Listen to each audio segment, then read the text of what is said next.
refuse to lose. I'm built to win. Applied myself, I filled it in. No time for the doubt, they counted me out, I'm getting it in. Yeah. No time for no loss, I'm paying the cost, I'm in it to win. Yeah. Refuse. Mine, it can't be diffused. If you ain't thinking the same, then we playing by different rules. You can't see the vision, we living at different views. Until we complete the mission, keep getting up, never snooze. I walked a mile in my shoes, had the mind of a fool, chasing diamonds and jewels. Trust me, I was confused. Started minding my business and used my mind as a tool. Ended up finding my purpose and found the time to get to it. They told me I couldn't do it, they told me I couldn't make it. They sold it, could never break it. That's sadly mistaken. I need a piece of the pie, I want it so bad I can taste it. They told me like Toby, keep on running toes, they gon' take them. Refuse to lose, built to win. Apply myself, I filled it in. No time for the doubt, they counted me out, I'm getting it in. Yeah. No time for no loss, I pay for the cost, I'm winning to win. Yeah. Refuse to lose, I'm built to win. Apply myself, I filled it in. No time for the doubt, they counted me out, I'm getting it in. Yeah. No time for no loss, I'm paying the cost, I'm in it to win. Yeah. Refuse.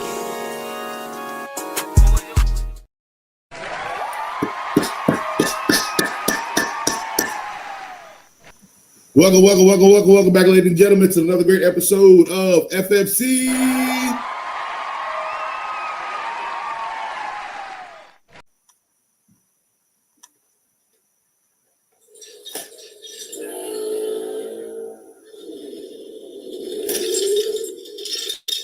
Nah, it didn't work. I was hoping to go back in time and prevent this unfortunate injury for Jaden Daniels, but unfortunately, real life doesn't work that way. So, my boy, I do regret this, but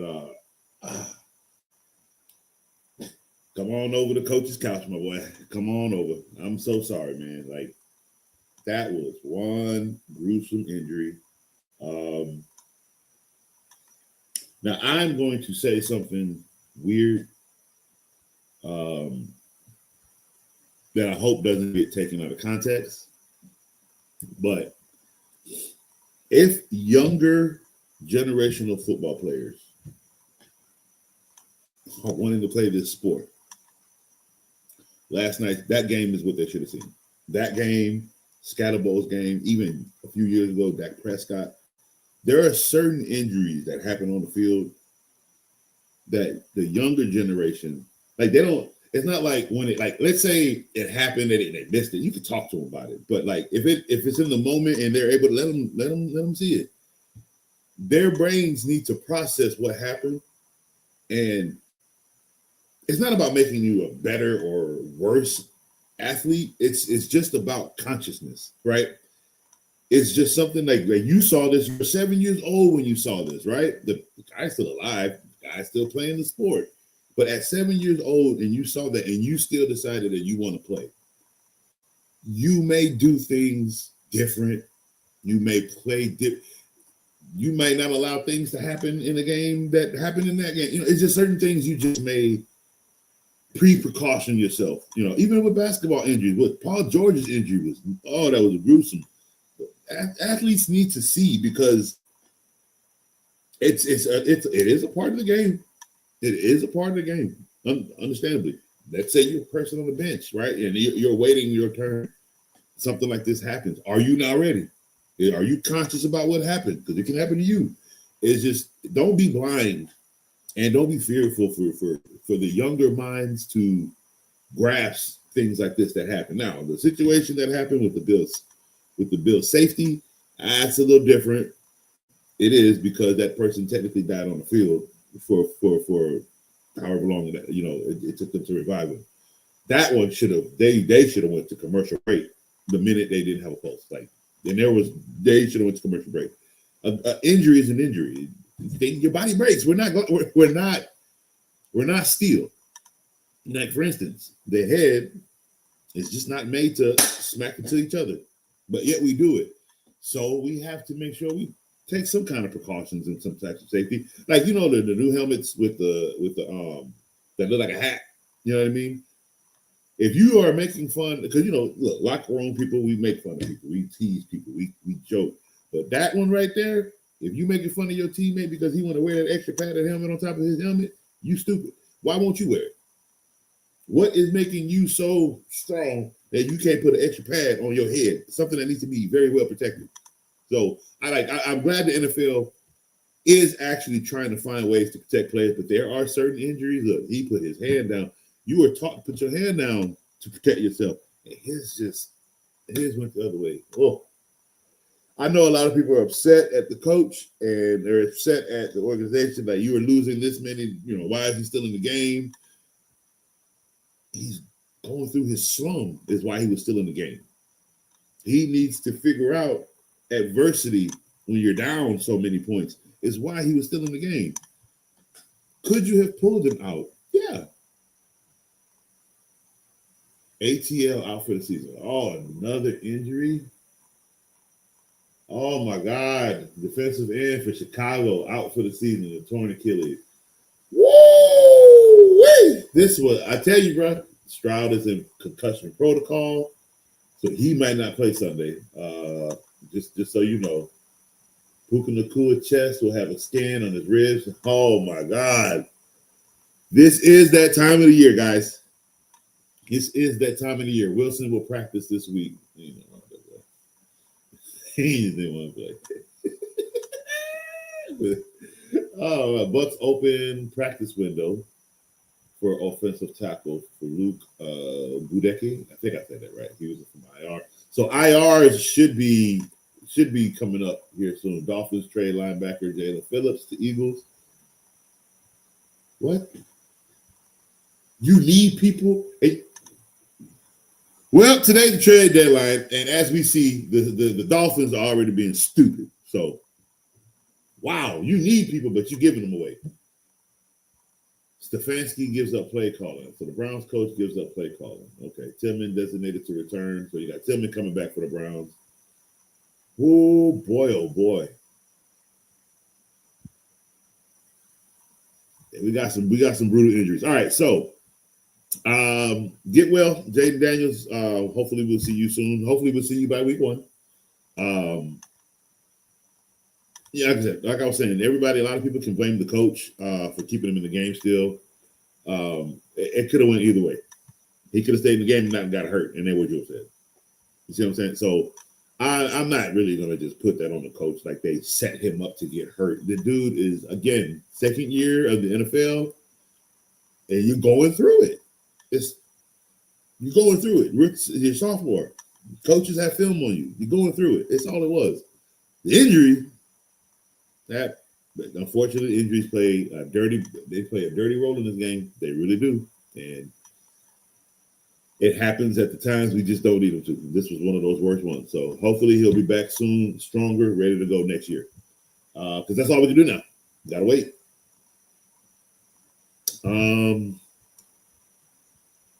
And before we get into more, look, I heard some chatter in that game last night. Look, that Cowboys defense is trash. I don't know how much more you want me to say it. I really don't. They cannot. Let's list the things that the Cowboys could stop.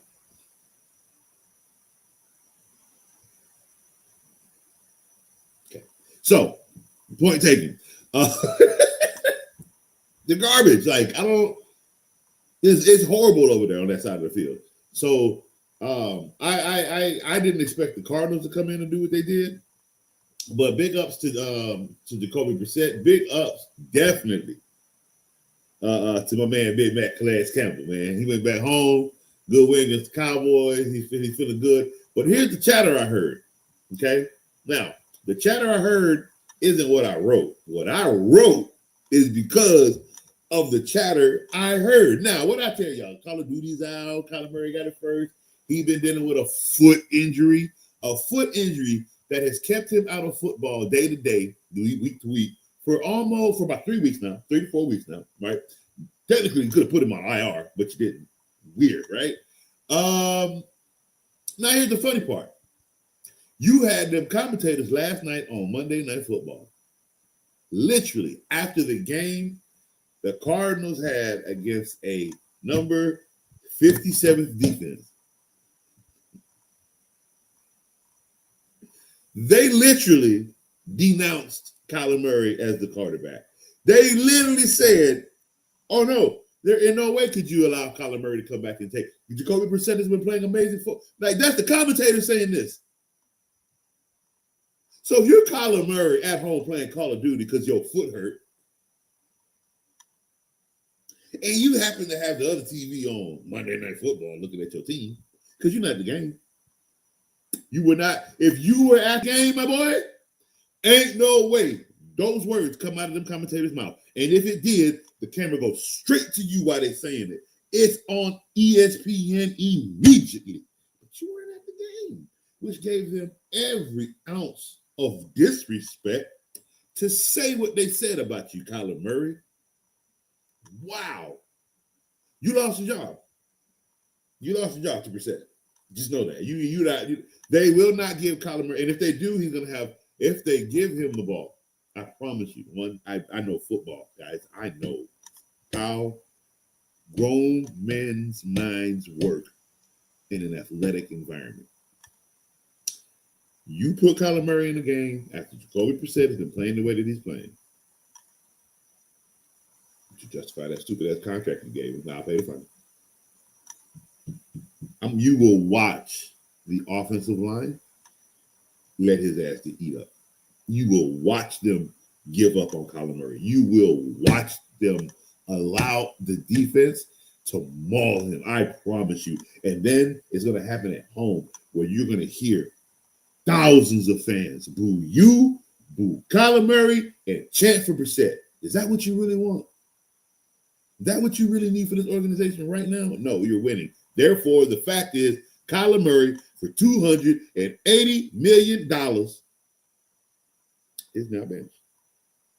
He lost his job because he can't keep his hands off the Call of Duty. Look here, guys, 41 years old. Okay, I love Fortnite. I stopped playing Division 2 because I can't get enough Fortnite. I love Fortnite, but you know, my wife, my children, my job, my education, my hobbies. I have things that I still got to go out here and do. So guess what? I will incorporate it as best as I can. Fortnite into my life to soak up all what extra hours times I got left. But it will never interfere. Call of Duty interfered at one point in my life. Call of Duty is banned from my house. You see my point? My wife or Call of Duty? Pick a choice. Yeah, my wife. Thank you. Like, come on.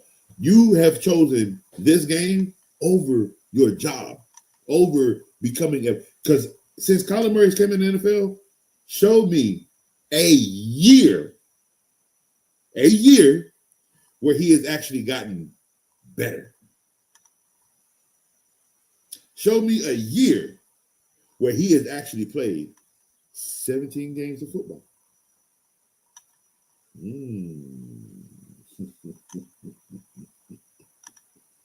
You got benched, my boy.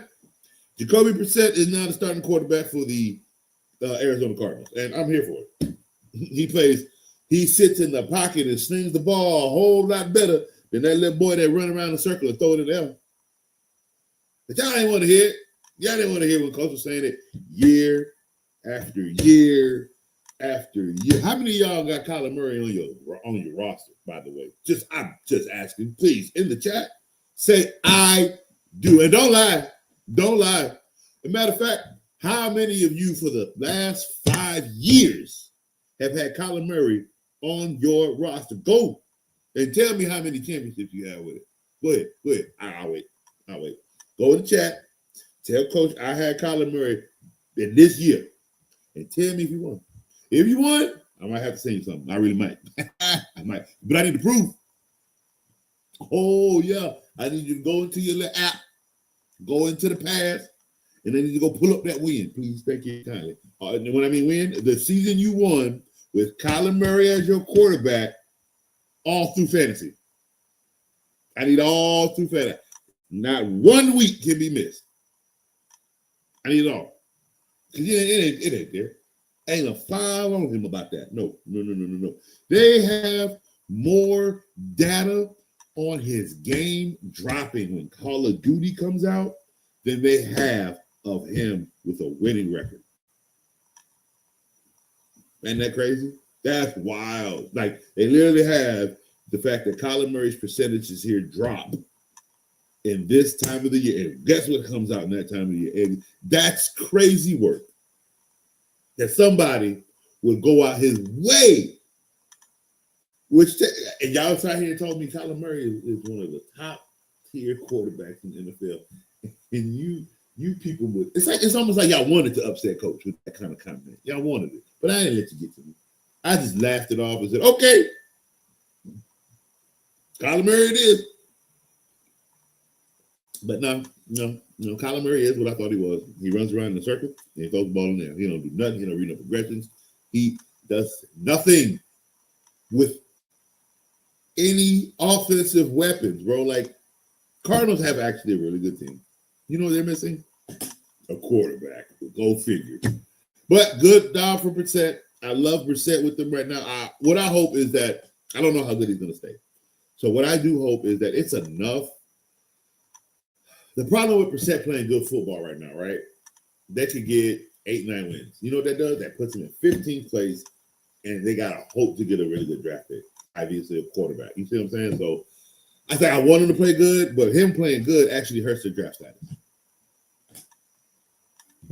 But anyway, Kyler Murray got benched for Jacoby Brissett. That is a real thing. All right.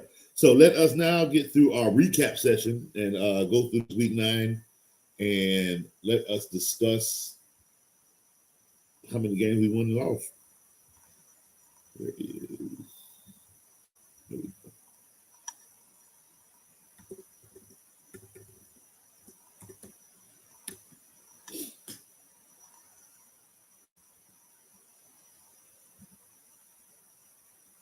All right, so starting off with Ravens and the Dolphins. As fans ourselves, we really got to do, coach in general, I got to do better. Do you know how I can't believe I didn't realize that the GM for the Dolphins has been there for 25 years, and this is how the Dolphins have looked this whole time. I'm a bad analyst. I'm a bad analyst for not catching those, nothing like that. We have got to pay a little bit more attention to these GMs and what they're doing in these offices, because that's atrocious. 25 years of bad football because of one man. Not the coaches, not the players. One man. The GM. He was the GM for 25 years. You love to hear Miami. Boy, I know where your money went. 25 years? Wow. And you didn't get checked, huh? I kind of blame the owner for that one too. Yeah. Now owners, I hold them to the fire. But man, somehow I missed out on the GM being this bad. So coach is going to pay a little bit more attention to people who hold high caliber jobs in organizations that have to deal with us in fantasy. Mm-hmm. And my love for the sport, because that's ridiculous. Maybe let's see how good the Dolphins are after this. Not this year. No, they got to actually hire somebody to come do the job. So they're going to be pretty much crappy the rest of the year. But look, what I tell y'all, it was a home game. This was a home game on Thursday night. Lamar was home. Mom was in the stands. Family was in the stands. Oh, it was a home game for Derrick Henry too. This was a home game for the Florida boys, not the Miami Dolphins. I told you. He was coming back. He's off injury. And Ravens weren't losing this game. Come on, man. Are you serious? No. 28-6. The only thing the Dolphins could produce was 6 points. And you know what the worst part is? The Ravens defense ain't that good. They're like top 20, bottom 20. They're not that good. They're bottom 20. They're not that good. They're like 18. They're not that good. And the fact that you can only put 6 points on this defense, that's horrible.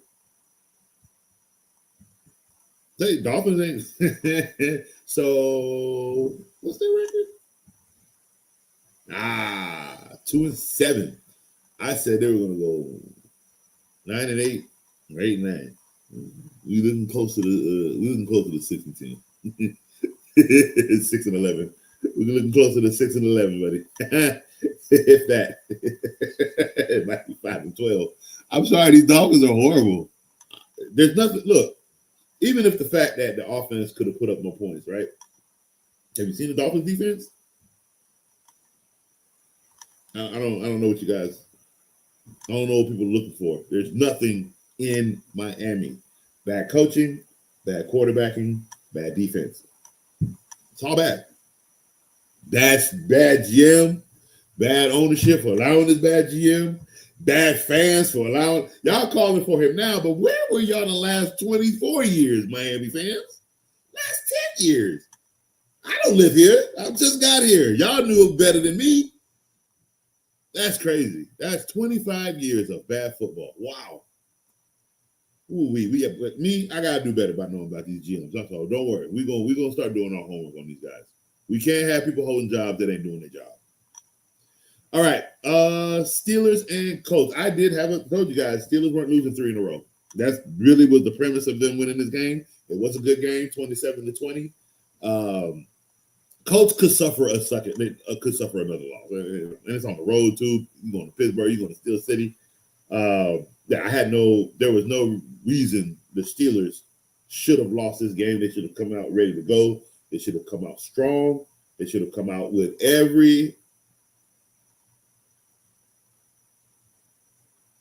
what I'm looking for. Every forceability to win this game. I mean, they forced their will, Vikings, that one. How? I don't understand why people hate me. Like, these Vikings are bad, Detroit, and yet somehow you allowed them to beat you. Jared Goff got the run taken away. Now here goes Jared Goff losing the football game because they didn't really use Gibbs. It was not a good game for the Detroit Lions. At home, by the way, they lost at home. They could have taken the division by winning this game. Now it's split because they won the first game. They could have won this game at home. There was no way you should have lost this game at home, and that bothers me because I'm telling you, these Detroit Lions are a fluke, and that game right here shows it. You could have dominantly won this game. You put up 24. Easy, to be honest with you. You could have had more. You somehow allowed a quarterback who has not played in like 5 weeks to play as good as he did. That's when I think crap is rigged. I'm sorry, because there's no way you lose to 3 points to the Vikings. They're not a good football team. I'm sorry, they're really not. I don't know what else football y'all are watching. They're average team. They're not a good football team. All right, Denver Broncos. So the Texans, they don't have a lot. They have Nico Collins, no running game. I get it. The rookie is under his, he's getting there. Willie Marks. No, what's his name? Did I say it right? Woody Marks. But again, they need a lot more offensively to win football games. They can only put up 15, 17 points. These people can't even score 24 points in a football game. You understand what I'm telling you? Their defense is good. They held the Broncos to 18. They held 49ers to 15 or 16 last week. Their defense is fine. Offensively, they lost a lot of weapons. Diggs left. Tank Dell is out. All they have is Nico. They didn't go get anything else. You ain't got Nick Chubb. He's old. I didn't understand. This is the stuff that I was talking about when you hired this coach 3 years ago. What I'm seeing now is why I said this was not the job for him. He cannot offensively get this team to win games. Defensively, they're fine. When they're in trouble, when they're down, there is nothing there mindfully to help the quarterback. He's not a quarterback coach. He's not an offensive coach. DeMeco Ryans is a linebacker defensive coordinator. Tell me, I mean, I did not understand the hire. It was not needed. They needed somebody that knows how to score points. DeMeco Ryan does not know how to score points. If you're a head coach, you have to know how to score points. But you also have to be mindful or have the mind or have somebody with the mind to run your defense. If he's running the defense, he needs somebody to run this offense. Head coach wise, understand if you understand, and I don't think a lot of defense coordinators, the problem with them coming as a head coaches, right? A lot of them don't understand schemes. A lot of them don't understand offensive scheme. Some do. Great ones do. Bill Belichick understood scheme. But who was creating the schemes? Was it Bill Belichick? No. Josh McDaniels. See what I'm saying? Whereas you have not Sean McVay, oh boy from Broncos. I can't think of his name, but when he was with the Saints, Sean Payton, right? With the Saints. He's an offensive-minded coach, but you know what? He's also great at defense. He can build a defense. And he also puts a defensive coordinator that knows how to run what he wants. That's a person that knows both sides of the ball. Like Mike Vrabel knows both sides of the ball. Look at him. He did this with Tennessee. He had Ryan Tannehill out here looking like a top 10 quarterback. And mind you, Mike Vrabel was a linebacker, but Mike Vrabel was around an offense that was methodical, that had Brady, that had McDaniels calling the plays. So he understood the offensive schemes, how to use clock, okay, how to run 2-minute drills in 7 minutes. He understood all of that, how to put a team together. Some people can do it, some can't. Okay, DeMeco Ryan to me is a great defensive coach. I don't think he's a good head coach. Mike McDaniels, I think he's a great offensive mind. He can create a lot of plays. He cannot coordinately get them down the field. That's why the Dolphins suck. He's not a head coach. Eric Glenn needs to be out of the NFL. I'm sorry, he needs to go. He needs to go. Nah, I can't deal with him. He needs to go. Todd Bowles, he gets a good quarterback, and then he gets to smile at the podium. So he has Baker. He's fine. Jerry Jones, he needs to go. His coaching staff and his coaching style is atrocious on defense. He needs to go. We've been talking about that, but see, everybody can't do the job of a head coach. Everybody want to be one. Everybody can't do that. You understand? And this is why I just said I just don't think that the hire that the Houston Texans made was the best hire, because where was this team going to be in 4 years? Right here. That was my point. In 4 years, we would not be talking about the Houston Texans as a top 5 football team. In 4 years from when he got his job, we would not be talking about the Houston Texans gearing up for the playoffs, being a 7-2 team. In 4 years from him getting his job, the Texans would not have a top 2 playoff spot or a bye week, would not host a Super Bowl, would not be invited. This was my issue of the hire, because in 4 years, what we have for the Houston Texans is 3-5. The same record we have for the Houston Texans since the Houston Texans have been here. That's my point. This is the same 3-5 with Matt Schaub, same 3-5 with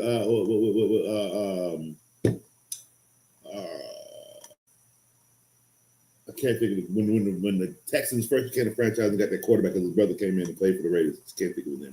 Carr. David Carr. So, like, this is there. No, I don't like. Nothing has changed. Nothing for Houston has changed. It hasn't changed when Andre Johnson was playing receiver. It hasn't changed when DeAndre Hopkins was playing receiver. Nothing has changed, which is why I said DeMeco Ryans was not a good hire for the Houston Texans 4 years ago, because you would not see any significant change in the Houston Texans. Yes, they made it to the playoffs in Stroud's rookie season and his rookie season, There was no place to stop, or there was no big tape on either one of them, right? Second year, they had a little bit more offensive push in his second year. He struggled, and they kind of had a crappy division that limped them into the playoffs, and they lost. They lost, like in out on both terms, in out, and they're not even going this year. They're not. Now your quarterback in week 8, week 9 is a concussion protocol. It's rough when you don't know how to put an offense together because your defense, because you hold everything on stopping. You got to be able to score, bro. It's not going to get any better for you. But to the offensive-minded coach, kudos, Sean Payton, for the win. All right, next up we have Chargers and the Titans. It was I don't think it was a good game. It was a decent game. 20 points for the Titans was what I was more impressed with. With all the adversity they're dealing with, they're still trying to find ways to score. So I give them kudos for that. Chargers definitely needed this win as the Chiefs are mounting comebacks, but they did take a loss to the Bills, which of course we talked about. Like, come on, it's regular season game, bro. If you thought the Chiefs would win that game, something's wrong with you. Falcons, Patriots, a 1-point win, but man, Drake may look. I tell y'all, Drake London, that boy can catch him. I love him. He is a secondary threat. Like, I don't care who's back there. You ain't stopping Drake London. I don't care who you are. We need to put that kind of respect on this kid's name. It doesn't matter who you are. Show me somebody who has shut down Drake London. Tell me, please, pull his name up. Tell me the corner that lines up on Drake London and allows him to see no catches. You can't. That man is a beast. They found another one in Atlanta. I'm sorry. They know how to find the great receivers. Roddy White, Julio Jones. It was supposed to be Calvin Ridley. That's the one they missed out on. He was good number 2, but he was not a number 1. But Drake London, woo! This kid is awesome. I love him. But unfortunately, they did lose. I think they still need a better quarterback as well. I'm not sold on Penix. I'm sorry. I'm not. But hell of a game for the Patriots to win by 1 and to take the 7-2 lead. And they are going to lose to the Bills the next time they meet. They won the first one. They're going to lose the second one. But to stack the wins that they're doing, we need those so we can get a good playoff spot. Because New England should be in the playoffs this year. I think about 4 more wins should solidify that for them. Even if it's a wild card, even if it's a second round, it should solidify it for them. 49ers and the Giants. They lost their mojo. They lost the mojo. The Giants are kind of just they're tunneling now. They're tunneling. It's getting rough. I'm gonna need a quarterback to kind of hold his emotions together a little bit. You can't come into a game that you wasn't supposed to win, scoring touchdowns and winning, holding your hand up like this, doing this with your head, looking like aura, and then you losing and you in the corner. Nah, I can't do that. Nah, you got to stand tall, put that towel around your neck, have that faith. You mad because y'all lose? Yeah, do that, but you cannot. You can't be on the sideline with your hands with your face in your hands, bro. No, that is not the leadership this team needs, this organization needs, bro. If you lost, you lost. You need to stand up. Okay, you got the media in New York. This is New York we talk about now. Okay, this is the New York media. You was oil farming like this in your game. You doing your little dances when you score, but then when you lose, you down here like this. No. Pick your head up, stand up, get ready to go out in this field, shake these hands. We're gonna go in the locker room. We're gonna talk, get dressed. We got practice this week. All this. It's too much emotions on the sideline, guys. This is football. You go get your next snap. Keep playing. Keep on playing. This is too much emotion. Stand up. Take it in. You lost. Your team ain't that good. Like, come on, bro. Like, all that extra that you're doing on the field, on the sideline, no. A loss is a loss. Get up, find adversity, get through it. Packers got to figure out how, because how you lose to the Panthers 16-13, bro? Oh, my goodness. This is the side of the year where it just gets nasty and ugly. Did not expect the Panthers to be. I should have. When I looked at the game last week, I had an iffy about it. No. The Packers are going to come out. The Packers are going to come win this game. No, what they do, they come out, they wear them ugly-ass jerseys, and then they lose to the Panthers. That's what happened.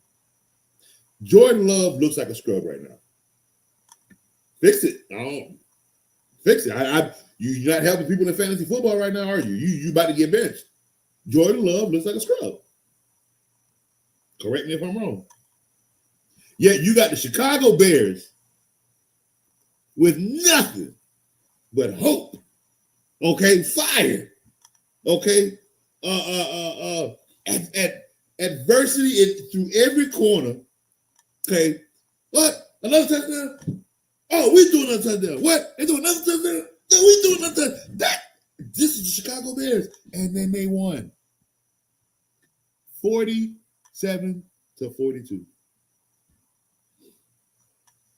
For the simple fact, the Bengals. Okay, like we gotta line them up at this point, right? We got Bengals, we got Dolphins, we got the Cowboys. Who else's defense is absolutely? We got the Jets defense. Jets defense is good. Jets is just bad. The Jets are just bad.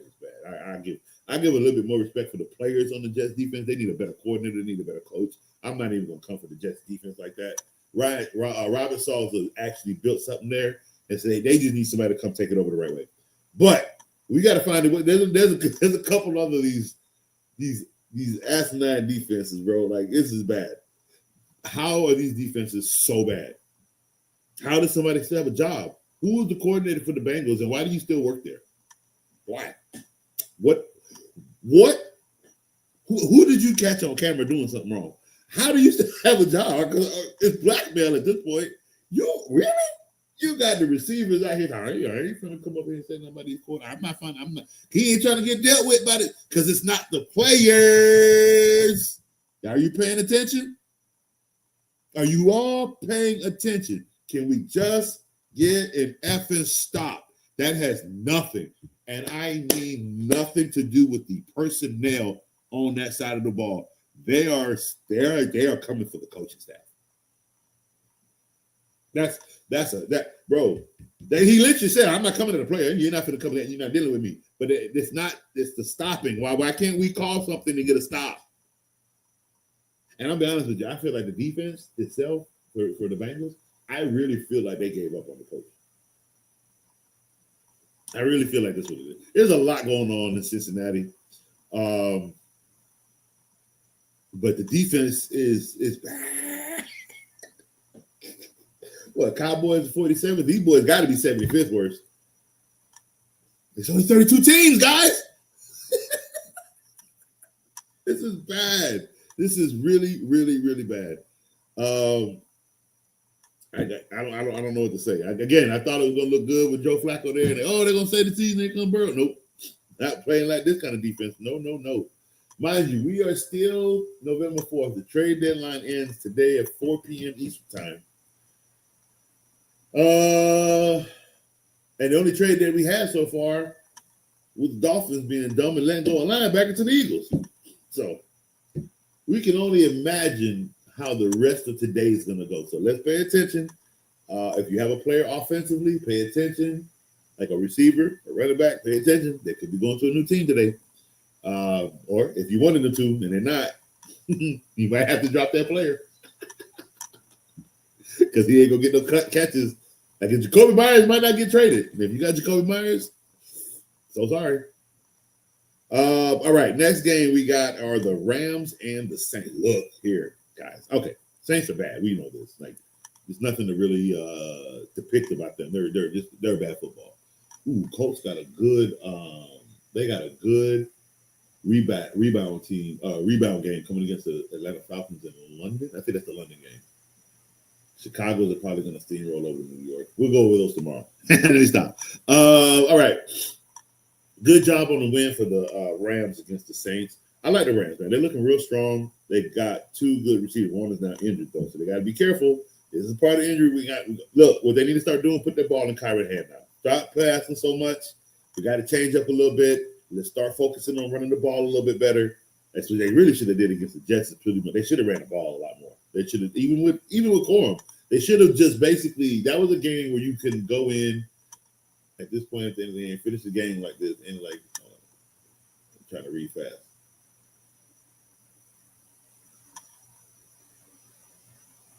The Bengals basically trying to, Jack Taylor on Zach Brown's criticism of defense. I trust that that's a one-time thing. So again, he came at the coaching staff. They both did. That's why what was that? Chase was more like, I ain't gonna have him come at me. So he let it. He just said, "Can we get a stop?" But yeah, look, that's a coaching thing. That's a coaching thing. That's not how we want to react. Really, head coach Zach Taylor on Chase Brown's criticism of the defense. That's not how we want to react. Well, they wanted to win a football game, but they lost 47-42 to the Chicago Bears. What criticism do you want, coach? You soft, boy. All right. Sometimes people talk a little too much. And that coach, I don't know. I get it. You didn't. It wasn't what the reaction to it was supposed to happen, but it happened. And you have to address it. And you basically, you walked around it is what you did.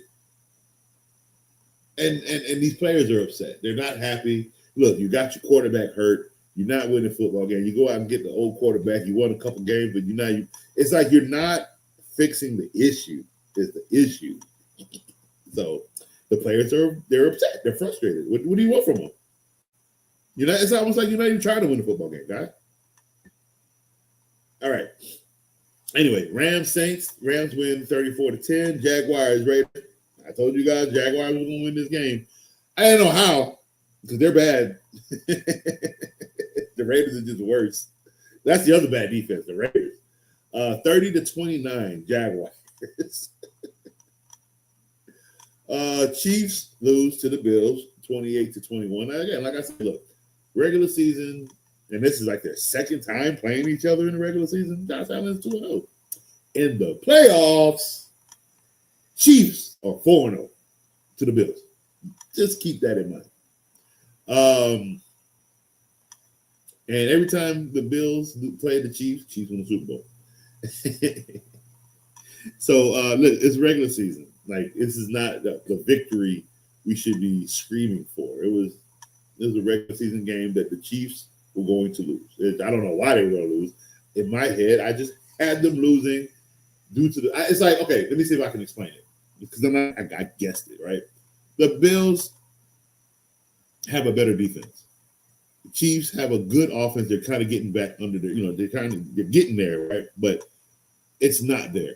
But then you have the Bills who are kind of more so on a mission. They haven't been there. This is a team that's in their way. They're going to go through this team in the regular season. They're going to pull out everything they can and win this game. Remember, it's a little bit more conservative in the playoffs, which this team don't play conservative playoffs, by the way. But again, an element that is missing from the Chiefs, for me, is the ability to effectively run consistently when they want to. They were doing that for a while, even with Mahomes as the third down runner. Anytime they need third down, Mahomes runs the football.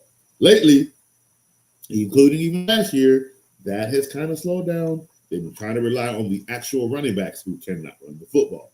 So it is affecting them in games, which it affected them in this game. They were down too many touchdowns, and this was just a Bills team in the regular season.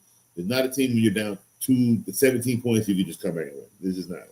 And then literally this game went touchdown. Then you got there was no extra points, or no extra field goals kick. 28-21. It was a straight touchdown for touchdown game. That's it. It was kind of a boring game, to be quite honest with you. In my personal opinion. But I did have the Bills winning this game. Seahawks, Commanders, 38-14. Again, Jayden Daniels, get well soon. And as we discussed earlier, the Cardinals beat up Cowboys in that bad defense, 27-17. Jerry Jones, you should be fired. You should be fired from ownership. You should be fired from coaching. You should be fired from general managing. You should be fired from anything that has to do with Dallas Cowboys. You're bad. You're bad. You had Stephen A. Smith up there. Stephen A. Smith saw one play and walked out. Left your skybox. Again, Cowboys don't like to win at home. Left your skybox, boy. Left. He left. You all had a play, right? And you up here cheering in your skybox. Come on back, Stephen A. Come on back, man. You, your old ass really tried to talk crap. And then you lose 27-17. What? You think Stephen A ain't gonna have a field day? Oh, it's almost like you gave the man all the fuel to fire he needs. It's almost like, should I watch today's episode just to see Stephen A gloat over you? It's almost like this is what I have to entertain myself with. That's sad, Jerry. You should be fired. All right. So we had our predictions. Not our prediction, I'm sorry, our recap. I'm missing something. Oh, there you are.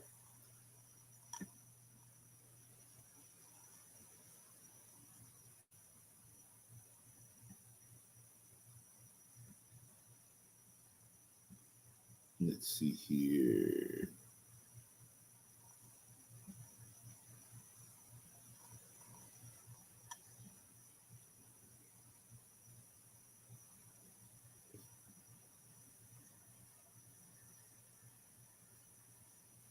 I am looking for my recap. What's the name of it? It's my list. There you go. Couldn't think of the word list. So we're gonna go over we're gonna go over all the players, not all the players, but basically your top players through 9 weeks of football. All right, is it here? Nope. I just had it. Where'd you go? There we go.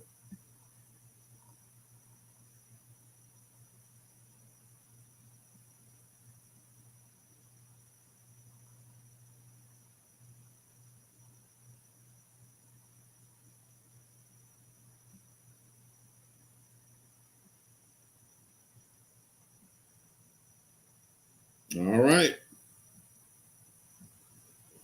So we're at the end of week 9, going into week 10. So I'm going to go through the comments first, and then we'll get back to this. But basically what we're about to do is we are going to go through all the players and rank them. And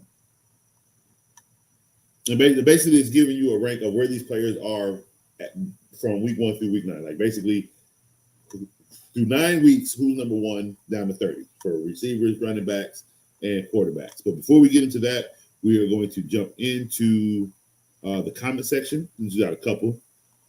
Cardo, what's good? Oh, no. Hey, look. He said he was headhunting.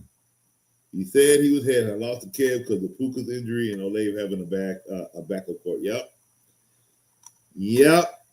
That'll do it to you. That because Puka left the game, so those are points that you were missing. And obviously with Olave having a quarterback, I'm pretty if he even got points. Maybe he got you 3, huh? So yeah, and I know Kev gloating, sipping on that. Yeah, I know he having a good old time right now. That is fantasy football, ladies and gentlemen.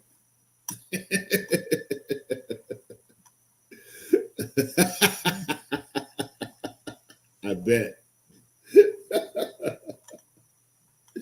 All right, so let's get into these rankings. Before I do, I'm gonna see something real quick. Where are you? What I just had you right? You here? And okay, I did it. Let me look at something else real quick.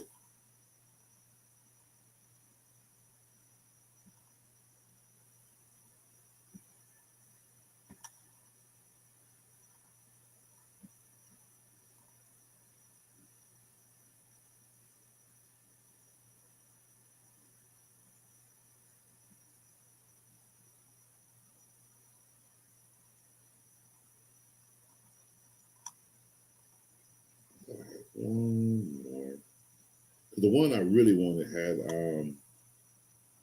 had the fantasy numbers next to it. The one I have now doesn't, and I can still go through it. It's basically just listing players, ranking them. But this one had their fantasy numbers attached. So I'm trying to see if I can find that one again.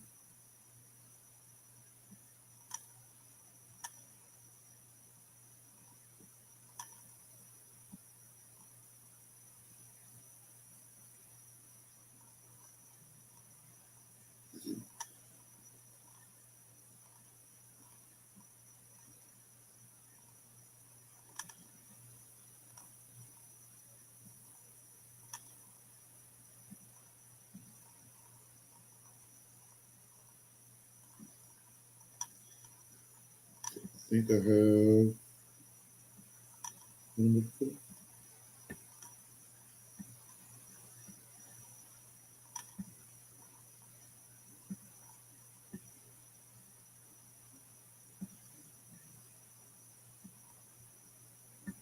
All right, let's go into and see. All right, let me reset it. That way, so as long as I have it at top, then I have when I get back out, I don't have to keep re-scrolling.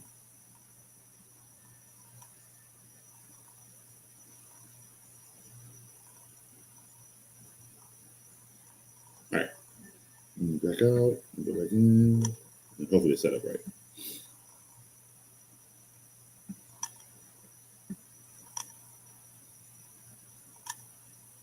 Woohoo! All right, bet.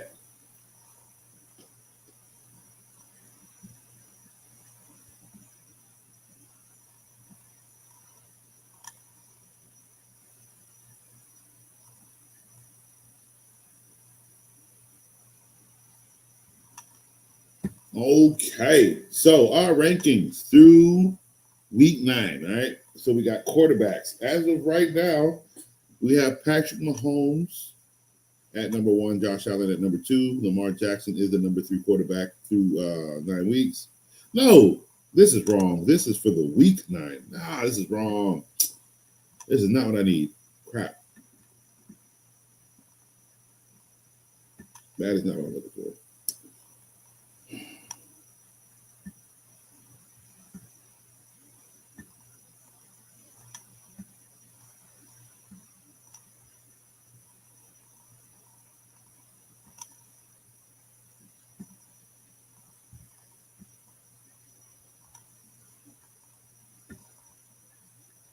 Is it you?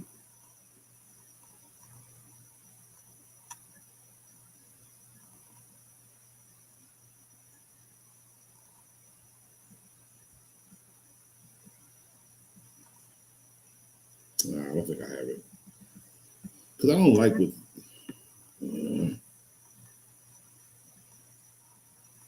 Nope, I don't have it. That pisses me off.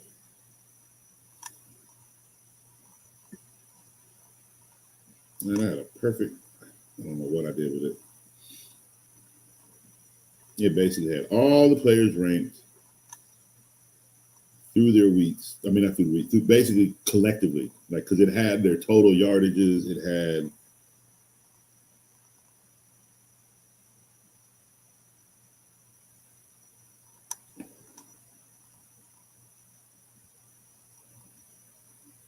a good one.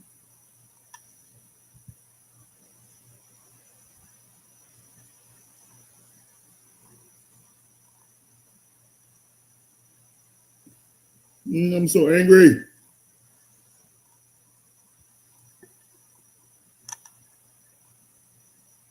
Ah, okay. Oh my God, I found it. Oh, okay. No, I didn't. Because I'm thinking I found it right, but they're giving me the rankings for that week, and that's not what I'm looking for. Sorry, y'all watching me struggle right now.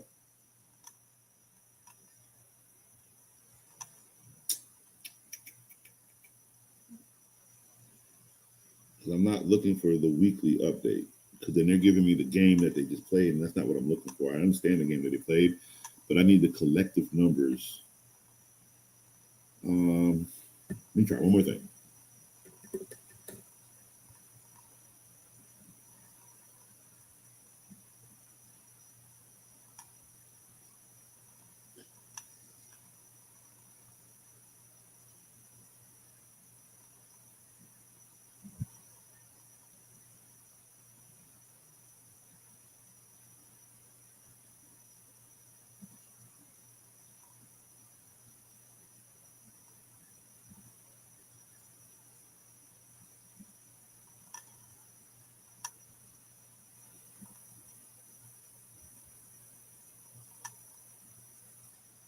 Okay, I found it. I found it. Thank God I found it.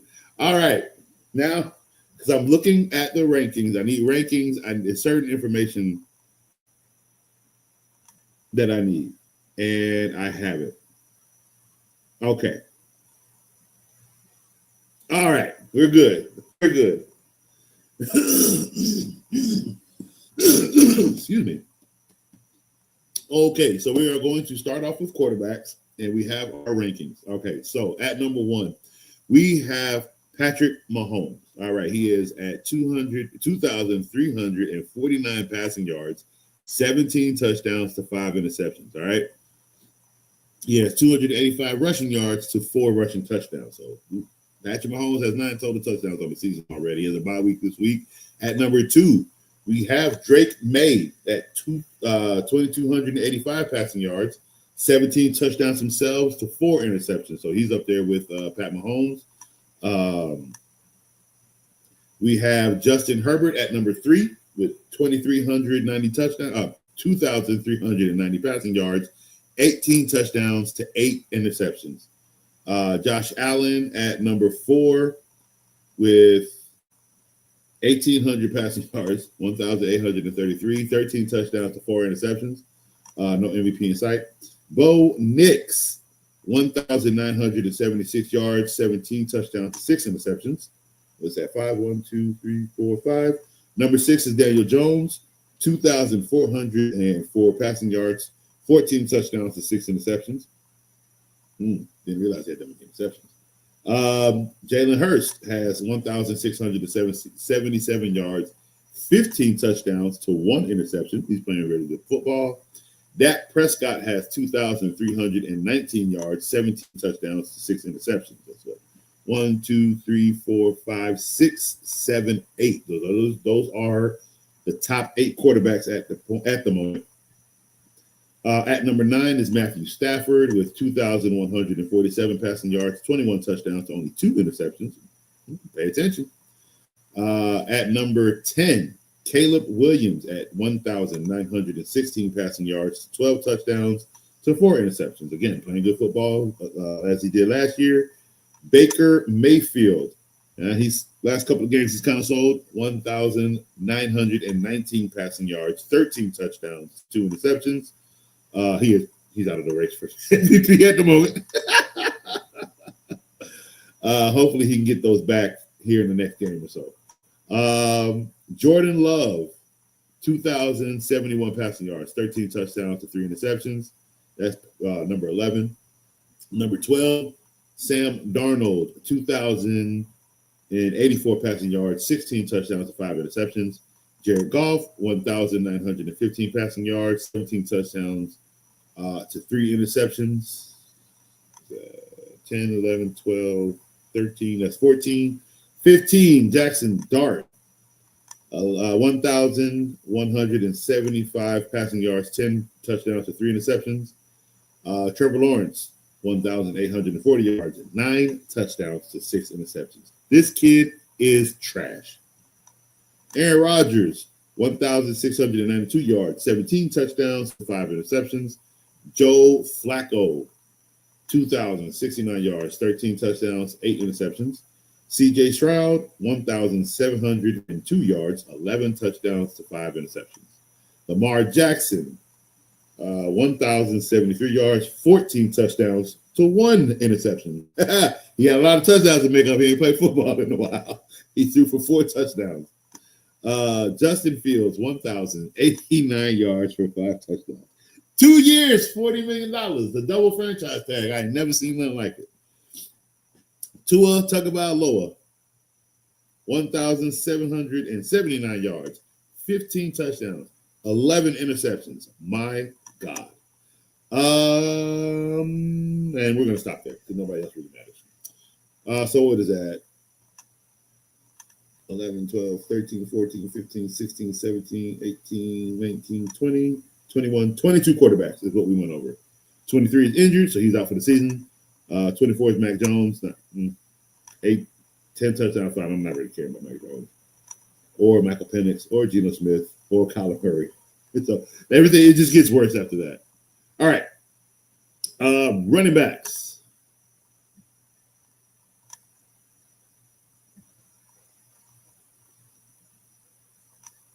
Ricardo, let's see. I need a running back. Only good options is Trey Benson. Is he off of IR? If he's off of IR, I will play Trey Benson. He should be back. He should be the starting back coming off of injury. So if Trey Benson is available, that's who you may have to roll with.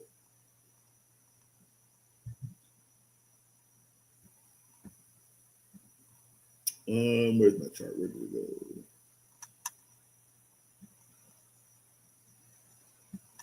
All right, running backs. At number 1, we have Christian McCaffrey. Let's see, 596 rushing yards for 4 touchdowns. He also has 626 passing yards and 4 touchdowns. So he has 8 total touchdowns on the season. He has over 1,200 yards total. Crazy work. Jonathan Taylor.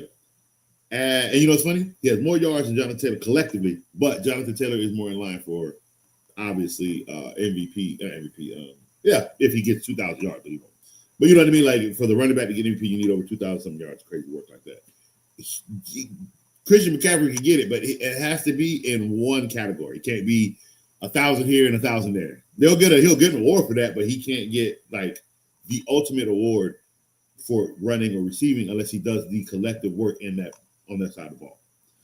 Jonathan Taylor has 895 rushing yards with 12 touchdowns, 218 passing yards with 2 touchdowns at number 2.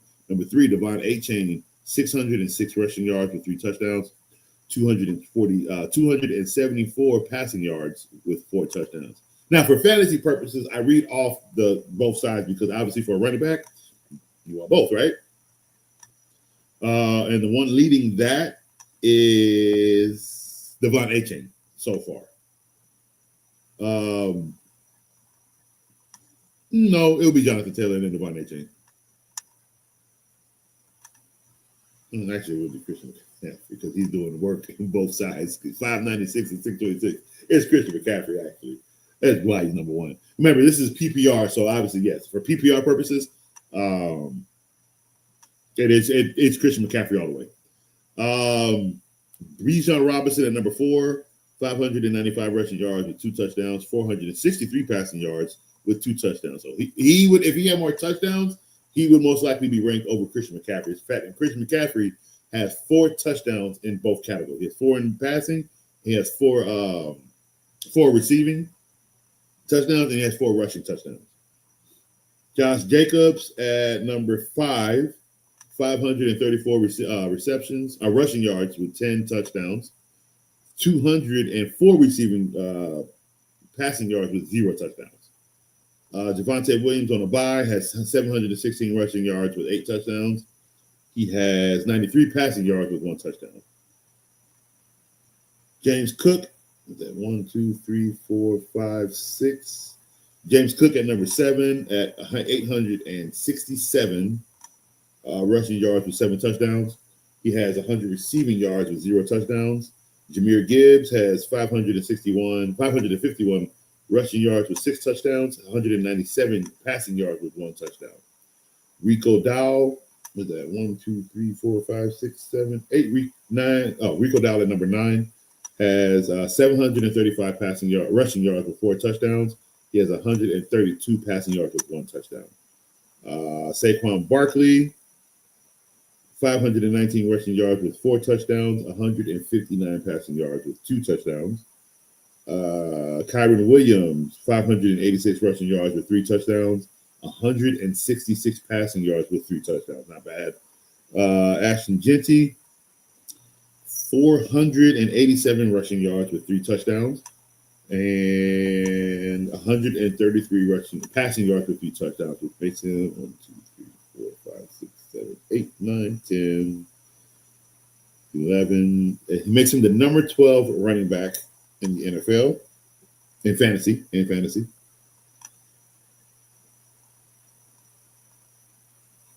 Number 13 is Chase Brown with 420 rushing yards and 2 touchdowns, 201 passing yards, and 1 touchdown. DeAndre Swift, 464 rushing yards and 4 touchdowns, 192 passing yards and 1 touchdown. Breece Hall, 581 rushing yards and 2 touchdowns, 178 passing yards with 0 touchdowns. Where are we at? 8, 9, 10, 11, 12, 13, 14. So Breece Hall is 15. All right, number 16, that's Travis Etienne at 598 rushing yards with 2 touchdowns, 111 passing yards with 1 touchdown.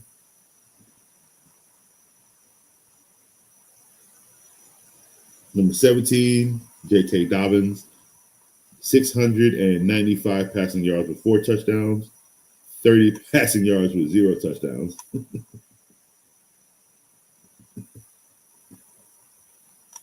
Number 18, Derrick Henry, 629 rushing yards with 6 touchdowns, 46 passing yards with 0 touchdowns. Number 19, Jaylen Warren with 404 rushing yards and 2 touchdowns, 193 passing yards with 1 touchdown. And number 20, Quentin Johnston at 486 rushing yards with 5 touchdowns, 60 passing yards to 0 touchdowns. All right, wide receivers. Jamar Chase at number 1, 831 receptions with 5 touchdowns. Jackson Smith Enigma, 948 receptions with 4 touchdowns. Amon-Ra St. Brown, 635 receiving yards with 7 touchdowns.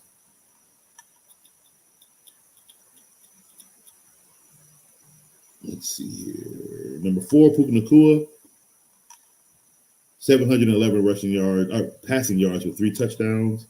George Pickens, 764 passing yards with 6 touchdowns. Not bad at all.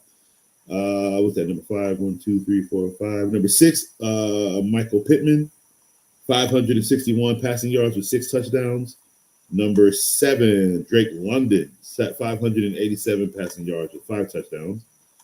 Number 8, Devontae Adams, 491 passing yards with 8 touchdowns. Number 9, Chris Olave, 560 passing yards with 3 touchdowns. Number 10, Keenan Allen, 520 yards with 4 touchdowns. Justin Jefferson at number 11, 649 passing yards with 2 touchdowns. Jalen Waddle at number 12, 586 passing yards with 4 touchdowns. Amika at number 13 with 562 passing yards and 5 touchdowns. Cortland Sutton, we lost count. 1, 2, 3, 4, 5, 6, 7, 8, 9, 10, 11, 12, 13, 14 for Cortland Sutton. 14, 566 passing yards and 4 touchdowns. Number 15, that's it. We had a number next to him. 6, 7, 8, 9, 10, 11, 12, 13, 14, 15. T. Higgins is 15. 581 passing yards and 6 touchdowns. 16 is Ladd McConkey, 524 passing yards with 3 touchdowns. 17 is Devontae Adams, 588 passing yards with 2 touchdowns. 18 is Wan'Dale Robinson with 540 yards and 2 touchdowns. 19 is Quentin Johnston, 460 passing yards with 6 touchdowns. And number 20 is Satoria McMillan with 558 passing yards to only 2 touchdowns. All right, we're only doing 20. Anything under 20, you got work to do. Climb up.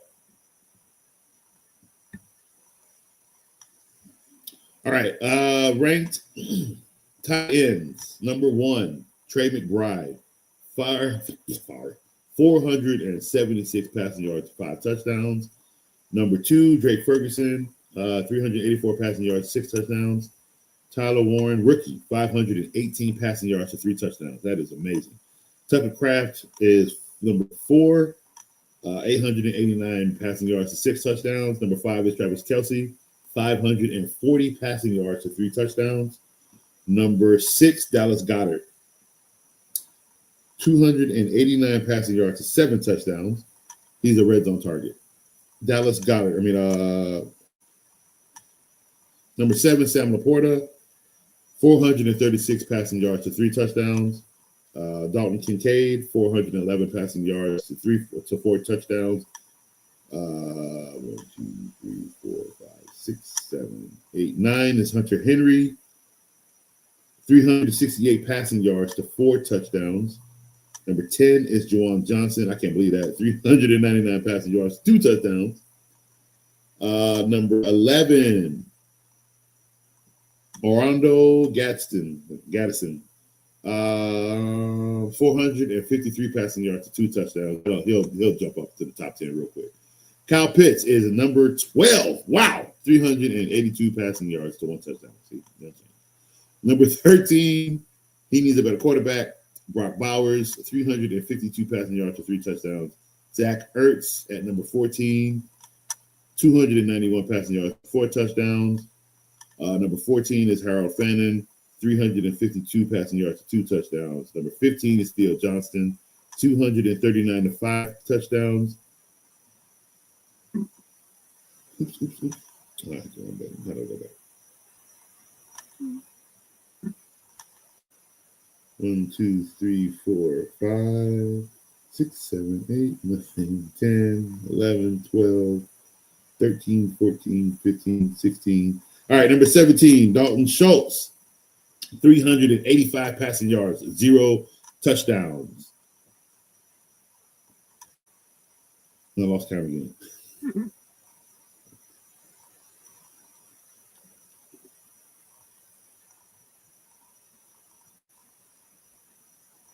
17. 18 is AJ Barner.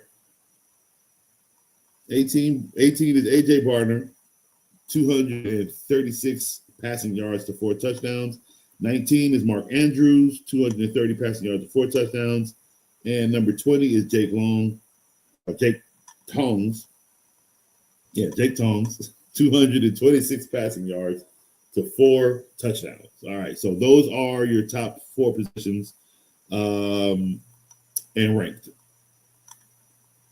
Carter, what we got for me? Let's see. I need a running back. Only good options. I said Trey Benson. They had Trey Benson up there now. No projected points. Don't tell me he had a setback now. Come on, bro. Let me go look.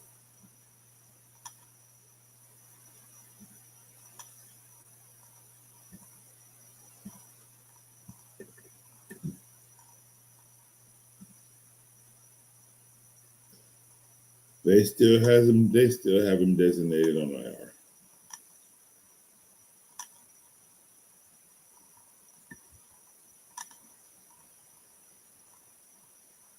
And there's no report.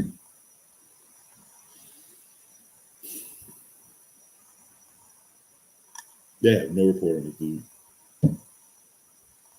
There is no recent news for Trey Benson. He is on IR. How?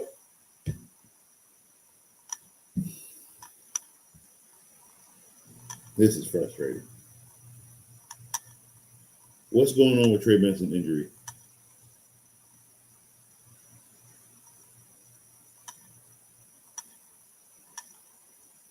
What? What is going on with the Trey Benson injury? According to Yahoo Sports, the second-year player underwent surgery to repair his meniscus for ESPN's Adam Schefter and has yet to return to action. Benson's absence, along with quarterback Kyler Murray's, has been a significant blow to Arizona. Okay, 16 hours. This is what I need. Okay, what happened to Trey Benson? Break it down why Cardinals running back is not playing on Monday night. So he should have came back. He should have been playing on Monday. Okay, all right, let's see. Trey Benson was evaluated to Arizona starting running back when James Conner suffered it. We got that.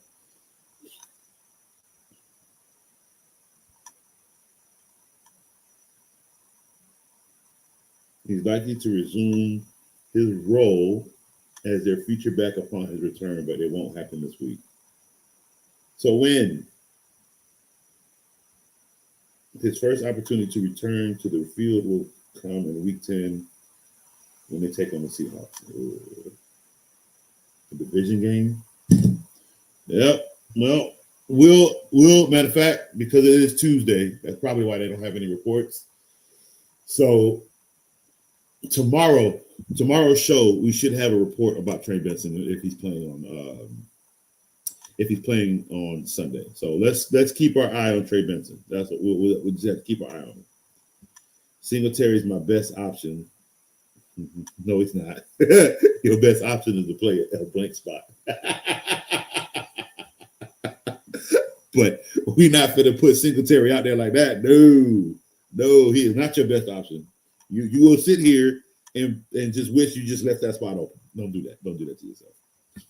Tron, how we doing? Thank you for coming back. Oh, crap. The news. So we lost Jaden Daniels. All right. So we lost Jaden Daniels and picked up Fields. Well, we might well drop Fields because that's not going to be good for you. Someone is trying to trade me Dart. Will you trade Parker Washington for Dart? My wide receivers are Nico, Devontae, Debo, Olave, Parker Washington, and McLaurin. Well, Parker Washington can't hold on to the football. It's the same Parker Washington from Miami. So, yeah, you can let him go. Debo's going to struggle a bit with the new quarterback situation. But with Fields being your option, you have to trade for Dart. So I would, absolutely. You can't let Justin Fields be the leader of your backfield. That's not going to happen. No, you're going to lose every game. We can't do that.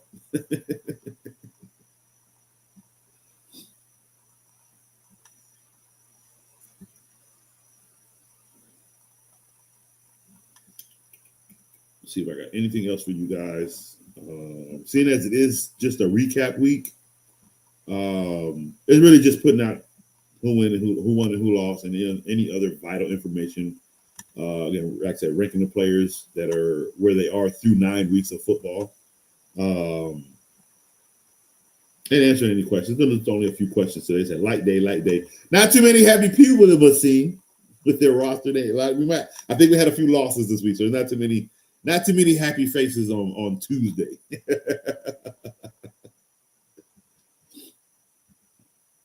Let's see. What if I grab Blake Corum? Let's look and see.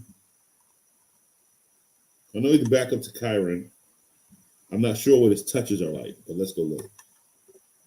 If it's significant enough for you to just plug and play for a week, 8 points here and there, we could, but we're not. No, we're not gonna do that.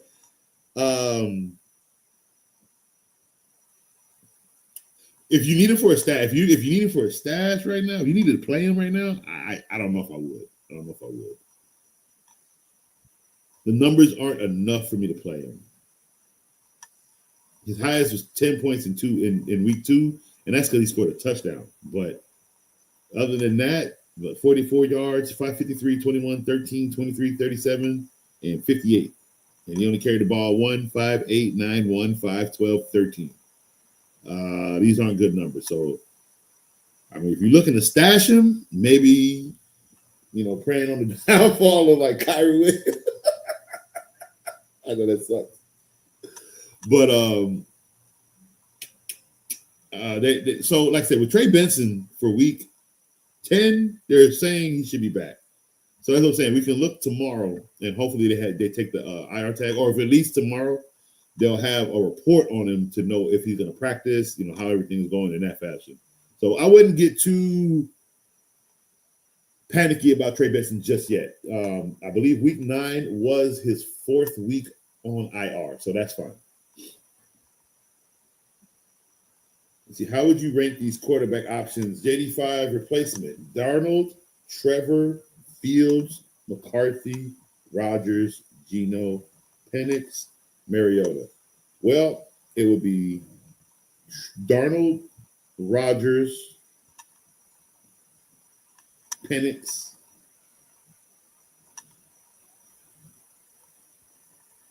McCarthy,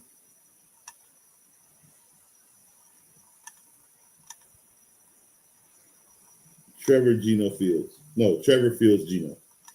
Mariota. At the end, Mariota will always get him. He isn't a big play football.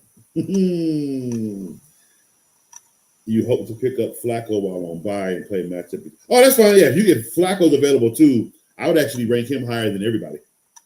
He would be number one for me, and then Darnold number two. So you have some options. You got some quarterback options. As long as they're within the Flacco, Darnold, Rodgers, and McCarthy field, like if they're within there, you'll be okay. Penix, put Penix before McCarthy. So it would be Flacco, Darnold, Rodgers, Penix, and then McCarthy. Those are the ones I would deal with. You have no business playing Trevor, Fields, Geno, or Mariota. Those are the options I would give.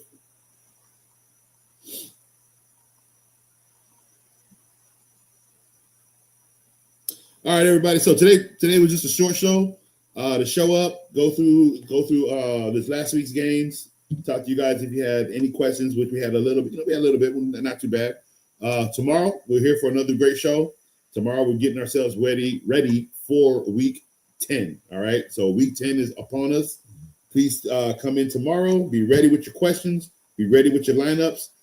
We do have a lot of information tomorrow for week 10 to get us ready. Streamings, stashes, not too many trades should be going on. Also, pay attention. Yeah, players to look out for at the end of the trade deadline. That is today at 4 p.m. It is still early. And that's another reason why I think there's not a lot of reports on players, because of the trade deadline. This is what they're more so like. This is more so the concern right now, which is so weird. But again, it's players are going to go to other teams, and then you'll get a report about what that player would do with that team, stuff like that. So, which trade bets could be traded. Who knows? Maybe that's why I don't have a report on them. Who knows? But we'll see. So the trade deadline is today at 4 p.m. Eastern time. There's Jacoby Myers. He has said he wanted to be traded. I feel like Jalen Waddle will be traded. That's just me, my personal opinion. Who else is out there that could, there's who else have I talked about for trade purposes? I don't think I talked about anybody else. I think it's really just them two I've talked about. But again, there could be other trades we just don't know about that are in the works, okay? So pay attention to that. If that's your player, you could be happy or you could be mad. So we will stay tuned, and we will talk about the trades tomorrow on the show. That most likely will be one of our first topics, because why? Trades have a significant downfall or rise to our fantasy roster. So we will be discussing that first thing. So again, the trade deadline will be at the trade ends at 4 p.m. Eastern. And again, they're going to go over all the trades, and I'll take that information, and we'll be bringing that into tomorrow's show. So thank you guys for tuning in. I love you guys. Coach is out.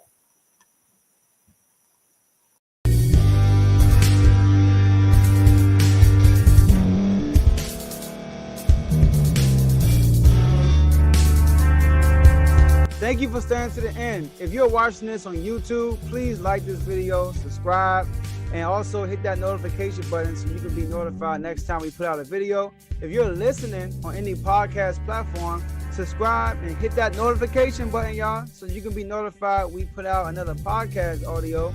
And last but not least, hit that share button. No matter what you're listening to or watching it, hit that share button and send it to somebody that you know that would love to watch this episode you just listened to.